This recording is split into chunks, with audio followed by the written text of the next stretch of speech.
This has been a great week of study for me. How's it been for you guys? I have really enjoyed this week of study. For one, Job's friends have stopped talking. Hallelujah.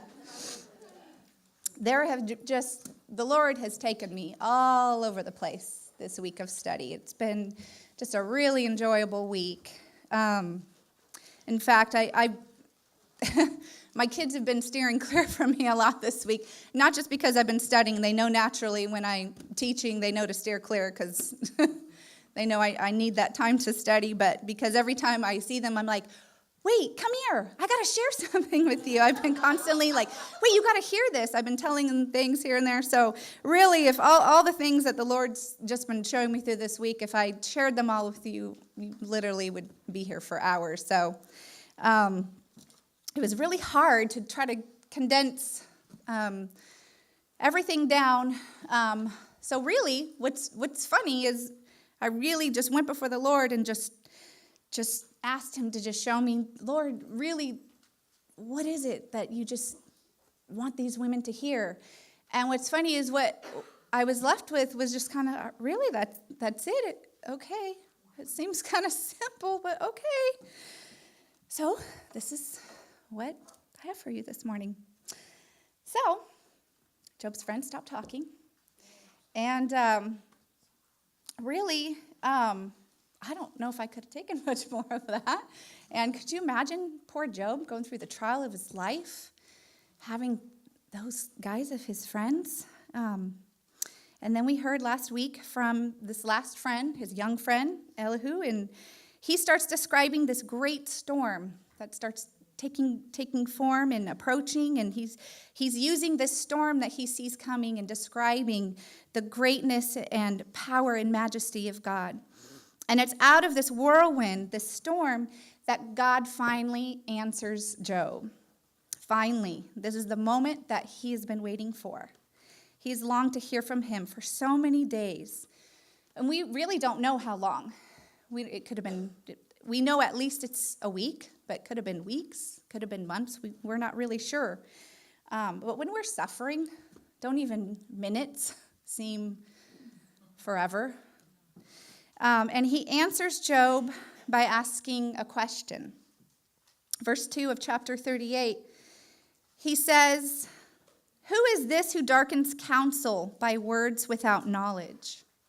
The New Living Translation puts it, "Who is this that questions my wisdom with such ignorant words?" Basically, God's asking Job, who do you think you are? You see, throughout this bantering back and forth between Job and his friends, Job got defensive. And the natural progression when we get defensive is our eyes go to ourselves and we become self-focused. And this self-focus distorts our view of God. And this led him to say some things that I think he really would like to have taken back if he could. Let's look back at just some of the things that Job said out of his frustration and his feelings of abandonment. In chapter 16, 9 through 14, he said, "God hates me, and he angrily tears me apart. He took me by the neck and broke me in pieces. His arrows pierced me without mercy." Obviously, those are outright lies that he was choosing to believe. 19:6, "It is God who has wronged me." 19:7, he said, "I protest and there is no justice." 19:11, he said, "His fury burns against me. He counts me as an enemy." In 21:7, he asked God the question, "Why do the wicked prosper?" In 23:3 and 4, he said, "If only I knew where to find God, I would go to his court, I would lay out my case, and I'd present my arguments." In 20 through 22, he says, "I cry to you, O God, but you don't answer. I stand before you, but you don't even look. You have become cruel towards me. You use your power to persecute me. You throw me into the whirlwind, and you destroy me in the storm."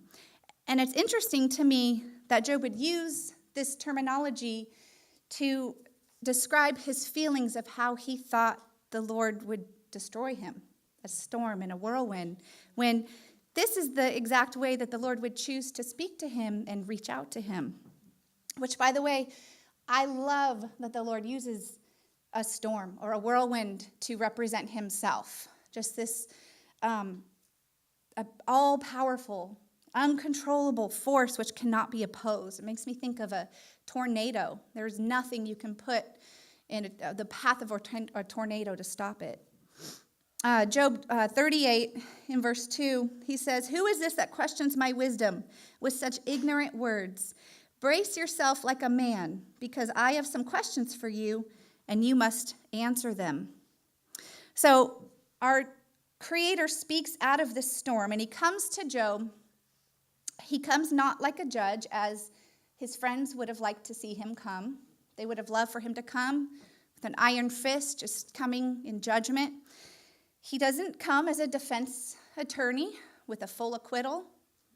He comes as a teacher, and he uses his entire creation as a classroom. And there is no better way for a creator to teach us about himself than with his creation. Romans 1:20 says, "For ever since the world was created, people have seen the earth and sky. Through everything God made, they can clearly see his invisible qualities, his eternal power and divine nature, so that they have no excuse for not knowing God." Can you not see God's beauty in every sunset? Can you not feel his power in every lightning storm? I love his creation. I really do. I can't get enough of it. I admit it, I'm a bit of a tree hugger. But I'm not the new agey liberal kind. I'm a godly kind of tree hugger. And I feel kind of weird for saying that, because it's sad. Christians don't have the best reputation in that area. We all, as Christians, should be godly, biblical environmentalists, right? Should we not? We should be worshiping our Creator, not the creation, right? But we should, just as, I'm totally drawing a blank on his name right now, but he spoke on Sunday. He drives a Prius. Yes, Doucette. Thank you. Pastor Doucette.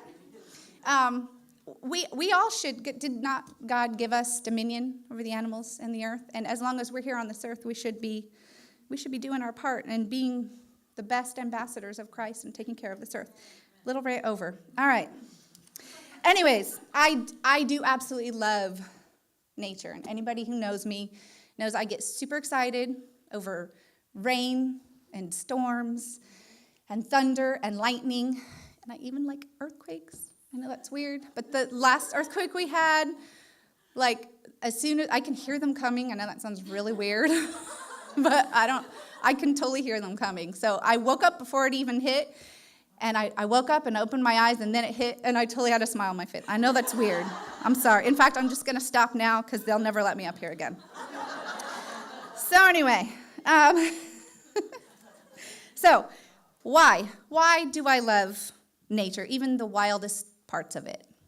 Because it reminds me of who made it and who's in control of all of it. When I'm able to sit on the shore and hear the waves crashing, knowing who sets those limits, it reminds me of his sovereignty. When I see a beautiful sunset, only he can color, I think of the colors I have yet to see in heaven. I can't even imagine. When I see a sunrise, I think of his mercies that are new every morning.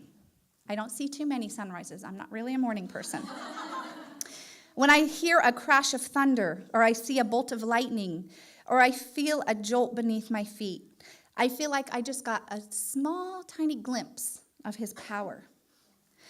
When I hear a trickle of water, I think of his concern for all of creation and how he provides food and drink and shelter for even the small creatures, even the little rodents that nobody seems to care about. How much more important are we to him? When I look out on the ocean, it just seems endless, like it goes on forever. I think of his faithfulness and how it's constant and it never runs out. And I could go on. I could stand here and go on forever and tell you about the lessons that the Lord has shown me when I enter his classroom. But I challenge you to take a step into his classroom, if you don't already. And it's a healthy habit to make. Research shows that the average American spends 87% of their time in enclosed buildings and another 6% of their time in automobiles, which is 93% of their time with being spent indoors. And I would add that most likely that 7% of time that they're outdoors is probably most likely in the concrete jungle, meaning at like an outdoor basketball court or a park. And most of the time when I see moms at park, they're usually got their iPhone in front of their face, or if people are outside running, most of the time I see little earbuds in their ears. We just as Americans have a really hard time unplugging. And it's no wonder this country has forgotten God, because invisible attributes are not being seen because no one's outside to see them. God may be shouting out of the whirlwind at some of us, but we can't hear him because our life may be too loud. And I'm not saying that God only speaks in his creation, because that's not true. We have his word that he speaks to us through at any moment, whether we're indoors or outdoors. But again, a lot of times our life is too loud for the word, and we don't take that time to unplug and spend time and sit in front of his word. So, chapter 38, we're still in chapter 38. God, like any good teacher, asks a ton of questions. 39 to be exact, making chapter 38 the chapter with the most questions in the entire Bible. He starts with asking Job where he was when he laid the foundations of the earth, which obviously Job couldn't reply. In fact, Job couldn't reply to one single question that God asked in chapter 38. We're not going to go over all of that now, because we're going to go over all that in our groups, but I did want to point out a couple verses to you. Verse 16 in chapter 38, it says, "Have you explored the springs from which the seas come, and have you explored their depths?" Now, most of this, Job would probably not, he would understand, okay, the earth, I know kind of what he's talking about, the earth. He wouldn't understand exactly what God was talking about, but he would have absolutely no idea what he was talking about here with the springs of the earth, because modern man had absolutely no idea what this was talking about until 1970, where these even discovered. They weren't even suspected that they existed until the 1930s. So this is one of those things I was like grabbing my kids going, guys, like this is like awesome. Like this was like one of the first books written, and yet like this is obviously like God like knew this and wrote this. This is like, proof that this is like knowledgeable beyond like what man knows. And there's so much of this in the Bible, but since this is common knowledge for a lot of us now, we read through it and we don't even think about it. There's reference to the world, being round, and there's reference to a lot of things that to us now are common knowledge, but back in the time was not common knowledge. But nothing has ever been, refuted in the Bible. The more we find out in science, the more it proves the Bible to be true. Just one of those cool things. But in verse 18, he also says, "Do you realize the extent of the earth?" And the answer still today is no, we don't. Still to this day, we have no idea. We still can't even get, just not even talking about the universe, but still the extent of our earth here, we can't even get to the parts of this earth, even with modern technology and equipment. Who here saw Everest, the movie Everest? But that movie kind of blew my mind afterwards. They were talking about afterwards, like, the people that, like, were left up there, they're, like, still there. Like, you can't get them down. Like, they're just there. They're frozen there forever. And because you can't get modern technology up there to get them. Equipment can't get up there, and it's too difficult for people. I mean, it's hard enough for a person to get up there themselves and back surviving, let alone getting somebody else and bringing them back. So it's just, it just blows my mind. Like, even this earth, with all of our modern science and technology, we have not even completely discovered this earth we're living in, the deep caverns of the sea. We can't get there. We have no idea what's under there. Um, and modern science has made impressive progress since the time of Job. We understand a little bit more about the universe and this earth, but we are not any closer to answering the questions that the Lord presented to Job. We're not any closer today to commanding the rain to stop, to stopping a tornado, to rearranging a constellation, or refusing to let day break than we were in the days of Job. God is God. We are not, period. Job was reminded of this through the works of God's creation. God was setting the bar, so to speak, so Job would once again remember who he was and who God was. And this is not to scale. I just can't get far enough. But, and it's never going to be that. And the fact that the bar is so out of reach for me is not disheartening to me at all. I'm not God, and I'm not ever going to be. I don't want to be. And it's actually extremely comforting to me that it's so far out of reach, because I don't want to serve a God that I can wrap my mind around. How big and powerful would a God be that I could wrap my mind around? Have you guys, it's been said that a God that's small enough for me to understand couldn't possibly be big enough for my problems. And what's awesome is he goes on to talk about all these things that are just blowing Job's mind. And he doesn't even know about. He's like, I don't even know what you're talking about, God. Just thinking these are way beyond me. And then he starts talking about ravens and bringing it down a little bit. Like, okay, these are some things that maybe you can chew on a little bit. And I love it, though, because he talks about, can you stalk prey for a lioness and satisfy the young lion's appetites as they lie in their dens or crouch in the thicket? Who provides food for the ravens when their young cry out to God and wander about in hunger? So, obviously, God provides the food for the young. And maybe for a split second, he thought, well, yeah, I could feed a bird. But then God is like, could you feed all the birds? And again, it's one of those, he brought it down, but again, it's still an impossible task. And I just, love that about God. It's still something that was impossible for Job to do, that only God could do. Chapter 39 shows us that God is not only infinitely great and marvelous and wonderful and powerful, but he also has a heart of kindness and care for all of his creation. He didn't just create everything and leave it to just fend for itself. As it mentions, the young ravens, they cry out to God, and he provides for them. He watches over every animal.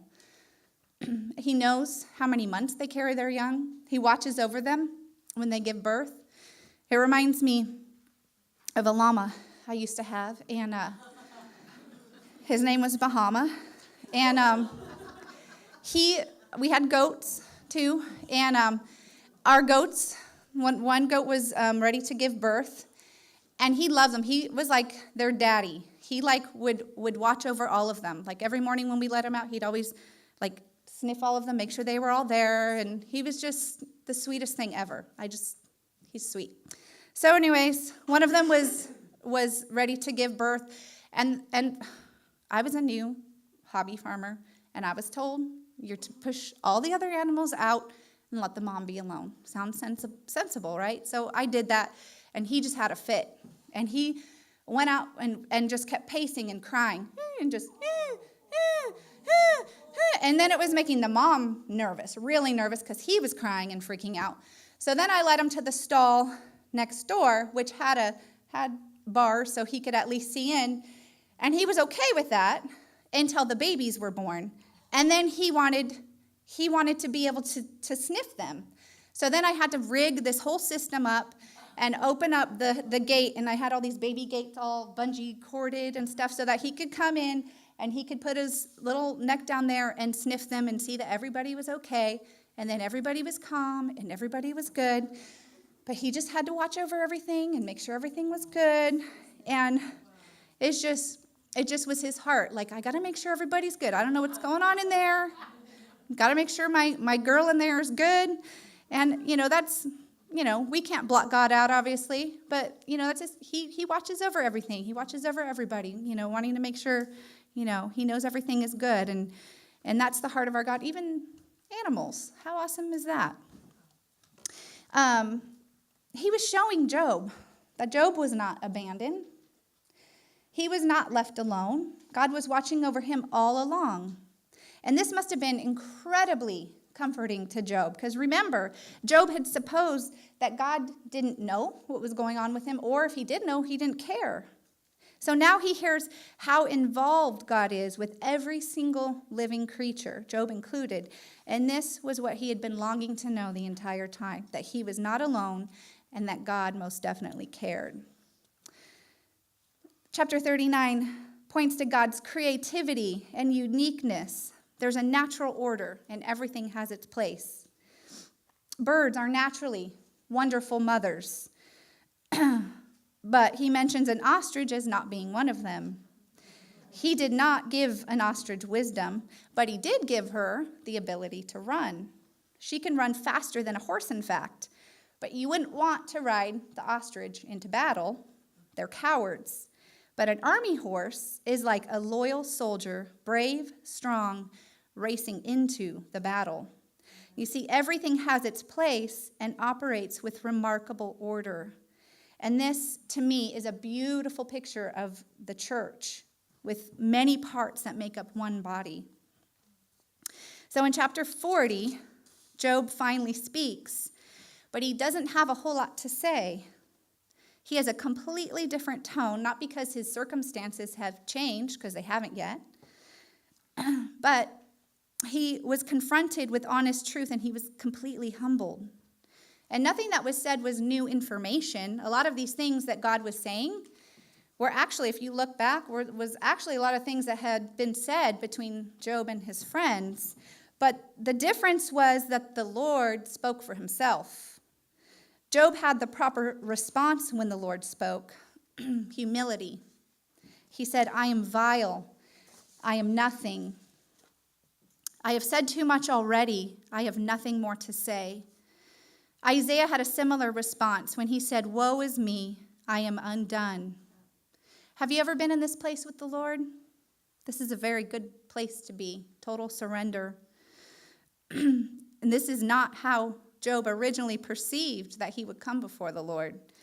If you remember in 31:37, he said, I would come before him like a prince. He actually talked about cross-examining the Lord. In David Guzik's commentary, Mason says, perhaps one of the most worshipful gestures of all is the uncommon one that Job performs here, covering the mouth with the hand. The act is a demonstration of total submission. One can fall on one's face and yet continue to blubber and babble, but to yield the tongue is to yield everything. And sometimes we need to follow Job's lead, don't we?